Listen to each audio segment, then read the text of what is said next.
السلام علیکم ورحمۃ اللہ وبرکاتہ۔ الحمدللہ، ہمیں آپ حضرات سے امید ہے کہ آپ حضرات نے ان ساری صورتوں کو یاد کر لیا ہوگا جو ہم نے آپ کو آگے پڑھائی تھی۔ ماشاءاللہ، اللہ پاک آپ کی کوششوں کو قبول فرما کر جلد سے جلد قاری قرآن بناوے، آمین ثم آمین۔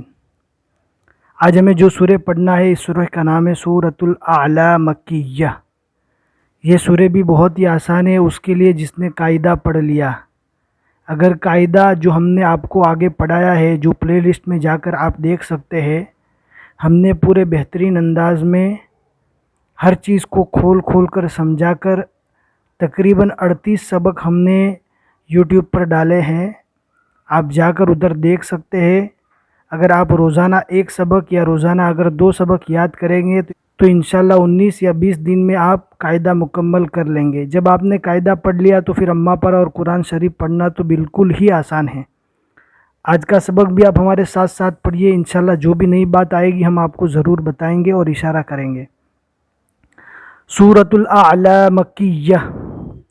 اعوذ باللہ من الشیطان الرجیم، بسم اللہ الرحمن الرحیم۔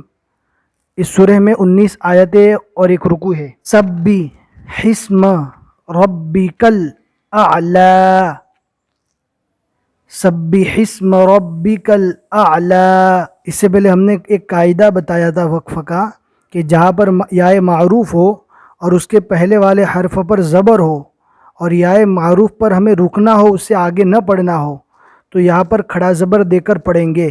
آپ ایکسٹرا سبق میں دیکھ سکتے ہیں جو ہم نے پلے لسٹ میں ڈال دیا ہے۔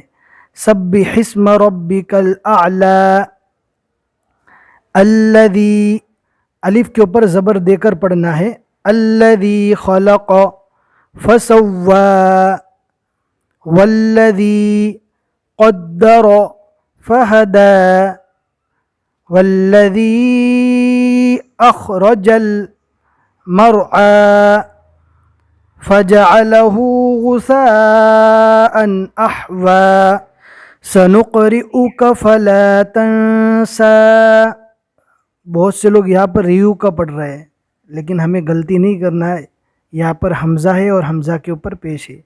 سنقرئك فلا تنسى الا ما شاء اللہ۔ اللہ کا لام پور پڑھیں گے۔ اللہ کے لام سے پہلے اگر زبر یا پیش ہو تو اللہ کا لام پور پڑھا جاتا ہے، یہاں پر زبر ہے۔ انہو، آپ دیکھ رہے ہوں گے نیچے نشان بنایا گیا ہے، جہاں پر گنہ اور اخفا ہوگا وہاں پر نیچے نشان بنا ہوا رہے گا آپ کو سمجھانے کے لیے۔ انہو یعلم الجہر وما یخفی وَنُيَسِّرُكَ لِلْيُسْرَى فَذَكِّرْ إِن نَفَعَتِ الذِّكْرَى سَيَذَّكَّرُ۔ ذال کو ادا کرتے وقت زبان کا کنارہ بار دانتوں کی طرف نکالیں گے، انشاءاللہ آسانی کے ساتھ ذال ادا ہو جائے گا۔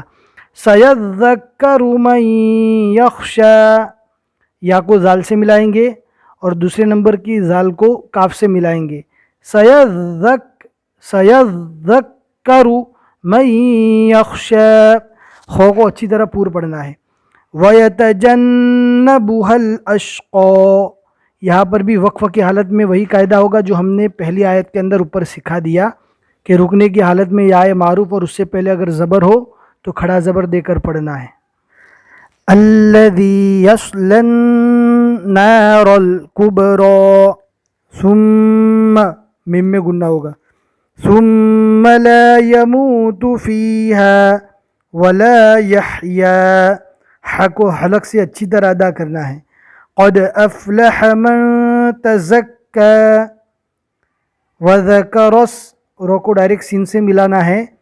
ہم نے اس سے پہلے پڑھا دیا تھا کہ جس حرف پر حرکت نہیں ہوتی اس حرف کو نہیں پڑھا جاتا۔ وذکر اسم ربه فصلى بل تؤثرون الحیاة الدنیا والآخرة خیر وابقى، با میں کلکلا ہوگا۔ قوف تو با جیم دال یہ 5 حروف ایسے ہے کہ ان پر اگر جزم آوے تو پہلے والے حرف سے ملا کر ان کے مخرج یعنی کلکلا والے جو 5 حروف ہیں ان کے مخرج ٹکر کھا کر الگ ہو جاتے ہیں۔ یہاں پر وَأَبْ قَو، تو با کو کس طرح پڑھنا ہے؟ پہلے والے حرف سے ملائیں گے اور جس طرح با کو ادا کریں گے ہونٹوں سے، فوراً ادا کرنے کے بعد ہونٹوں کو چھوڑ دیں گے۔ وَأَبْ قَو، اس طرح کلکلا پڑھا جاتا ہے۔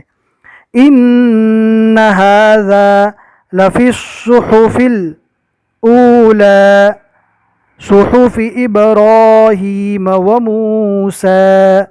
آج کا بھی سبق بہت ہی آسان ہے۔ اگر آپ کو کوئی چھوٹا سا ڈاؤٹ ہے نیچے میسیج کر کے ہمیں پوچھ سکتے ہیں، اور اگر آپ کو کوئی زیادہ چیز کے سوالات کرنے ہیں تو آپ ٹیلی گرام جوائن کر لیجئے، اور وہاں پر ہم کو جو پوچھیں گے انشاءاللہ ہم بتانے کی کوشش کریں گے۔ اور یہ ویڈیو اپنے دوستوں کو شیئر کریے تاکہ وہ بھی قرآن شریف پڑھنے والے ہو جائے۔ اللہ پاک ہمیں عمل کی توفیق عطا فرماوے۔ بس آج کے لیے اتنا ہی سبق۔ السلام علیکم ورحمۃ اللہ وبرکاتہ۔